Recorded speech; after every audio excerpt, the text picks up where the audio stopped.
اللہ اکبر اللہ اکبر۔ چند پاکیزہ اعمال و اخلاق جن کی برکت سے بندہ جنتی لوگوں میں شامل ہو جاتا ہے۔ الحمدللہ رب العالمین واشہد ان لا الہ الا اللہ وحدہ لا شریک لہ واشہد ان سیدنا ونبینا محمد عبد اللہ ورسولہ فاللہم صل وسلم وبارک علی سیدنا ونبینا محمد وعلی آلہ وصحبہ اجمعین وعلی من تبعہم بإحسان الی یوم الدین۔ برادران اسلام، میرے دینی بھائیوں، بلا شبہ شریعت اسلامیہ میں حسن اخلاق، وسیع القلبی اور عفو و درگزر کی بہت زیادہ فضیلت و اہمیت ہے۔ نیز رحمت و مودت، صلہ رحمی اور ضرورت مندوں کی مدد کا بہت زیادہ اجر و ثواب ہے۔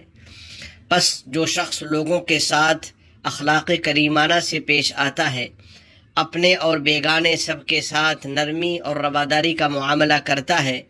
اپنے والدین اور عزیز و اقارب کے ساتھ حسن سلوک کرتا ہے، لوگوں سے نرم اور شیریں گفتگو کرتا ہے، غریبوں اور مسکینوں کا تعاون کرتا ہے اور ان کے کھانے پینے کا نظم کرتا ہے، تو اس کو اللہ جل جلالہ کا بے پایہ فضل و کرم اور نبی کریم صلی اللہ علیہ وسلم کی محبت و قربت نصیب ہوتی ہے، اور ایسا بندہ جنتی لوگوں میں شامل ہو جاتا ہے۔ چنانچہ سیدنا ابو ہریرہ رضی اللہ تعالیٰ عنہ نے نبی رحمت للعالمین صلی اللہ علیہ وسلم سے سوال کیا کہ جنتی لوگ کون ہیں؟ تو آپ صلی اللہ علیہ وسلم نے ارشاد فرمایا، کل ہین لین قریب سہل، یعنی ہر ایسا بندہ جس کے اخلاق پاکیزہ اور باتیں میٹھی اور نرم ہوں، جو معاملات میں حلم اور بردباری کرنے والا ہو، لوگوں سے قربت اور تعلق رکھنے والا ہو، ان کے ساتھ نرمی اور مہربانی کرنے والا ہو، اور محتاجوں کی اعانت میں اور ان کی ضروریات پوری کرنے میں دوڑ دھوپ کرنے والا ہو۔ یقیناً لوگوں کے ساتھ اچھے اخلاق سے پیش آنا اور نرمی اور مودت کا مظاہرہ کرنا اللہ تعالیٰ کو بے انتہا پسند ہے۔ ہمارے آقا نبی کریم صاحب خلق عظیم صلی اللہ علیہ وسلم پاکیزہ اخلاق سے آراستہ اور کردار کے اعلیٰ مقام پر فائز تھے۔ آپ صلی اللہ علیہ وسلم نے سب کے ساتھ اور سب سے زیادہ نرمی اور مہربانی کا معاملہ فرمایا، ہر ایک کے ساتھ رحمت و انسیت کا مظاہرہ فرمایا، انتہائی پاکیزہ اور شیریں گفتگو فرمائی، اپنی عظمت و رفعت کے باوجود لوگوں کے ساتھ تعلق و قربت اور الفت و محبت کا معاملہ رکھا۔ رحمت عالم صلی اللہ علیہ وسلم کے اخلاق و کرم سے حوصلہ پا کر صحابہ کرام رضی اللہ عنہم نے بھی آپ صلی اللہ علیہ وسلم کے ساتھ الفت و محبت اور عقیدت و احترام کا مظاہرہ کیا۔ اللہ جل جلالہ نے اپنے محبوب کی رحمت و شفقت کی تعریف کرتے ہوئے ارشاد فرمایا،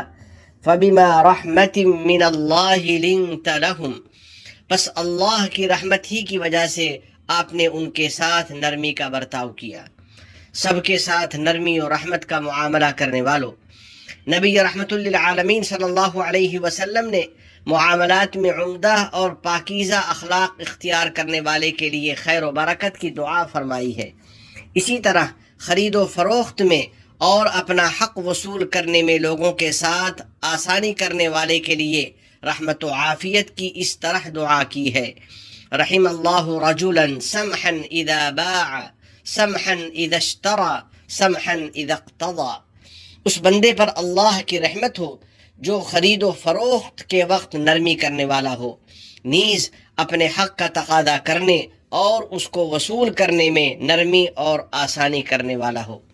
واضح ہو کہ ہمارے حسن اخلاق، رحمت و مودت اور نرمی و مہربانی کے سب سے زیادہ حقدار ہمارے والدین، اہل و عیال اور اقارب و ارحام ہیں۔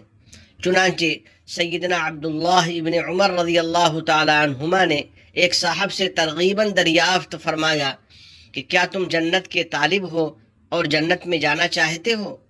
انہوں نے عرض کیا، بخدا بالکل میرے اندر جنت میں جانے کی تمنا ہے۔ تو ابن عمر رضی اللہ تعالیٰ عنہما نے ان سے دریافت فرمایا، کیا تمہارے والدین زندہ ہیں؟ تو ان صاحب نے بتایا کہ فقط میری والدہ باحیات ہیں۔ یہ سن کر حضرت عبداللہ ابن عمر رضی اللہ تعالیٰ عنہما نے ان سے فرمایا کہ خدا کی قسم، اگر تم نے اپنی والدہ کے ساتھ حسن سلوک کیا، ان سے نرم اور میٹھی گفتگو کی اور ان کی ضروریات کا اور ان کے کھانے پینے کا انتظام کیا، تو تم ضرور بالضرور جنت میں جاؤ گے۔ یقیناً جس شخص میں یہ پاکیزہ صفات و عادات ہوں گی اور جس کے اندر ایسے پاکیزہ اخلاق ہوں گے تو اس کو اللہ کے نزدیک بہت زیادہ قدر و منزلت حاصل ہوگی، اس کو عظیم درجات ملیں گے اور وہ بفضل الہی جنت میں اعلیٰ مرتبے سے سرفراز ہوگا۔ یا اللہ ہم کو عمدہ اخلاق، پاکیزہ کردار اور حلم و بردباری سے آراستہ کر دے، ہمارے معاشرے میں الفت و محبت کو عام کر دے اور ہمارے بچوں اور بچیوں کو خیر و برکت سے مالا مال فرما دے۔ حضرات سامعین و رفیقان گرامی قدر، پاکیزہ اخلاق اور رحمت و مودت اپنانے والے کے لیے جنت کی بشارت ہے۔ اسی طرح ایک حدیث میں مسکینوں کو کھانا کھلانے اور نرم گفتگو پر جنت میں روشن بالا خانوں کی خوشخبری دی گئی ہے۔ ان فی الجنت غرفا یرا ظاہرها من باطنها وباطنها من ظاہرها اعدها اللہ لمن اطعم الطعام والان الکلام۔ بلا شبہ جنت میں ایسے بالا خانے ہیں جن کا بیرونی حصہ اندر سے اور اندرونی حصہ باہر سے نظر آئے گا۔ ان بالا خانوں کو باری تعالی نے اس شخص کے لیے تیار کر رکھا ہے جو مسکینوں کو کھانا کھلائے اور لوگوں سے نرم گفتگو کرے۔ الحاصل ہمیں عمدہ اخلاق اور الفت و محبت کا اہتمام کرنا چاہیے اور اس کو اپنے معاشرے میں عام کرنا چاہیے، نیز اپنے بچوں اور بچیوں کو اخلاق فاضلہ اور رحمت و نرمی کی ترغیب دیتے رہنا چاہیے اور ان کی صلاح و فلاح کی دعا کرتے رہنا چاہیے۔ آخر میں بارگاہ رب العزت میں عاجزانہ دعا ہے کہ الہ العالمین ہم کو اعلیٰ اخلاق اور پاکیزہ صفات اپنانے کی توفیق دے دے اور نرمی اور بردباری کی صفت سے آراستہ کر دے، نیز ہم سب کو قلبی سکون و مسرت عطا فرما دے اور کرونا وغیرہ سے ہم سب کی حفاظت فرما دے، تمام گناہوں اور ہر قسم کی خرافات سے ہماری حفاظت فرما، ہماری اولاد کو ہماری آنکھوں کی ٹھنڈک بنا، ہم پر باران رحمت نازل فرما، ہمارے والدین، عزیز و اقارب اور پوری امت مسلمہ کی مغفرت فرما۔ وفقنی اللہ وإیاکم لصالح الاعمال، وصلی اللہ علی سیدنا ونبینا وحبیبنا محمد وعلى آلہ وصحبہ اجمعین وعلى من تبعهم بإحسان إلى يوم الدین۔ والسلام علیکم ورحمۃ اللہ وبرکاتہ۔